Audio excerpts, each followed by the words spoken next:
Assalamualaikum Ibu. Waalaikumsalam Ibu. Selamat duduk. Ini sih Ibu. Bagaimana kabarnya Ibu? Baik Ibu, alhamdulillah. Ya, perkenalkan saya Didabati. Di sini saya menemani Ibu untuk pemeriksaan awal hingga akhir kritik saya ya Ibu. Sebelumnya ada yang bisa saya bantu? Jadi saya kan telat haid Ibu, sudah 2 bulan sampai 3 bulanan gitu Ibu, saya lupa. Terus kemarin saya baru cek tespek sama suami saya, dan hasilnya itu garis 2, dan saya juga sudah coba berkali-kali juga garis 2 terus Ibu. Jadi saya mau periksa kehamilan yang pertama. Sebelumnya Ibu masih mengalami muntah? Ada Ibu, sebulan yang lalu. Baik Ibu, karena saya juga belum tahu kepastiannya di mana, positif atau enggaknya, saya cek terlebih dahulu yaitu saya cek dulu sebelumnya Ibu apakah positif atau terlalu jauh tidak ya Ibu. Jadi Ibu bisa ke ruangan yang saya siapkan ya Ibu, silakan. Alhamdulillah Ibu, hasilnya yaitu positif, hamil ya Ibu, sesuai dengan tes Ibu. Nah, tadi itu hasilnya TFU-nya atau ibu sebenarnya yaitu di sepertiga atas sibisis. Nah, Ibu sebelumnya Ibu sudah tahu apa itu standar pelayanan ANC, kemudian ANC, tujuannya, kemudian tanda-tanda juga, dan jadwal kunjungannya sudah tahu? Belum Ibu. Karena tadi itu pertama kali ya Ibu. Iya, ini tanggal pertama saya Ibu. Nanti saya kasih leaflet ini ya Ibu, tapi sebelumnya saya jelaskan terlebih dahulu ya Ibu. Nah Ibu, untuk ANC ini yaitu antenatal care. Antenatal care atau ANC adalah pelayanan kesehatan yang diberikan oleh tenaga kesehatan profesional kepada ibu hamil selama masa kehamilannya. Nah, tujuan ANC ini yaitu ada 3 yaitu pemantauan perkembangan kehamilan untuk memastikan kesehatan ibu dan tumbuh kembang bayi. Kemudian mengenali secara dini adanya ketidaknormalan atau komplikasi yang mungkin terjadi selama hamil. Kemudian mempersiapkan persalinan yang aman dan menyenangkan. Nah Ibu, untuk standar pelayanannya yaitu ada 10T dalam ANC. T1 yaitu timbang berat badan dan ukur tinggi badan. Kemudian T2 ukur tekanan darah. Kemudian yang T3 nilai status gizi atau ukur lingkar lengan atas atau lila. Kemudian T4 ukur tinggi fulus uteri atau TFU. Kemudian T5 yaitu tentukan presentasi janin dan janin atau DJJ. Kemudian T6 yaitu screening status imunisasi tetanus dan jadikan imunisasi TT.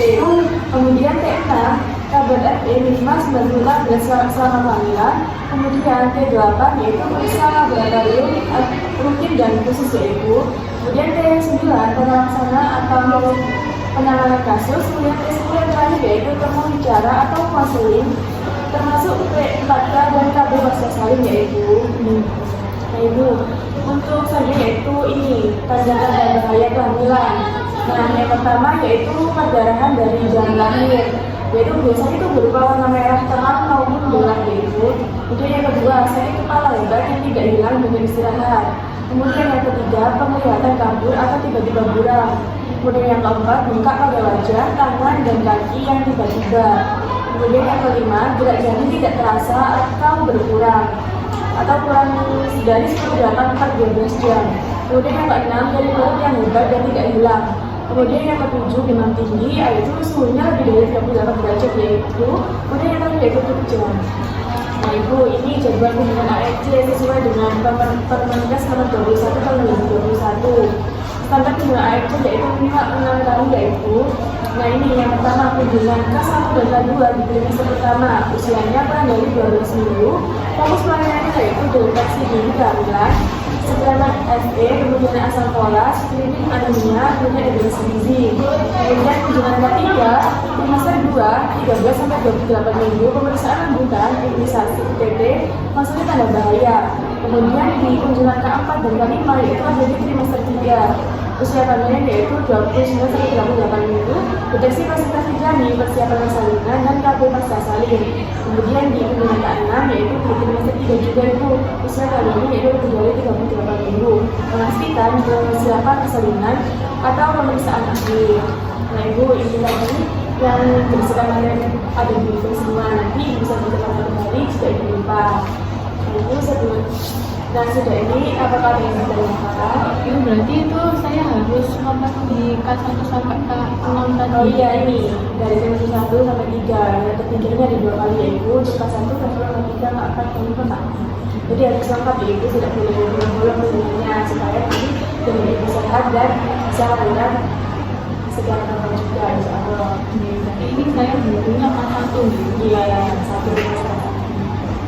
Berarti Bu, Minggu terima kasih Bu. dan berbagai ya Ibu, ya sama-sama. Selalu jadinya buat saya.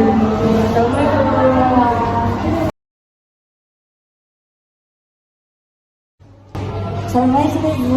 Assalamualaikum Ibu. Nama kabarnya hari ini? Alhamdulillah sehat Ibu. Sesuai yang Ibu dan anjurkan, 2 hari yang lalu saya telah kembali ke anak pertama saya. Ibu dan bilang waktu itu kalau sudah 2 hari silakan berkunjung kembali untuk pemeriksaan nifas. Saya akan bisa dulu ya. Iya. Nah, dari itu pemeriksaannya semuanya normal, kemudian darah nifasnya juga normal, lalu untuk evolusinya yaitu bagiannya juga besar. Ini saya lihat, saya bersama kita dulu untuk perawatan mandiri dulu ya. Dimana bisa makan makanan bergizi tinggi, protein dan zat gizi seperti ikan, telur, daging, sayur hijau, macam-macam.